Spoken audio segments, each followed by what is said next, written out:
மாமா, நான் இனிமே பூர்ணி அத்தை கூடயே தூங்கிக்கிறேன். நீங்களும் கதிரப்பவும் உள்ள ரூம்ல போய் தூங்குங்க.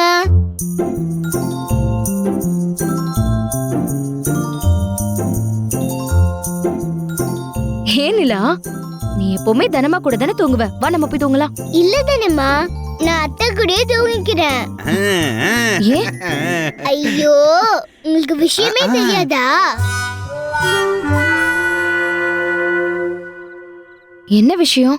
நான் பூர்ணி அத்தை கூட தூங்குனாதான் இன்னும் 12 monthsல எனக்கு ஒரு தம்பி பாப்பாவோ இல்ல தங்கச்சி பாப்பாவோ வருவாங்க.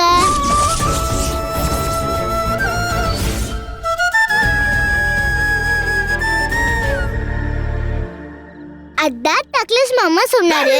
இல்ல மாமா?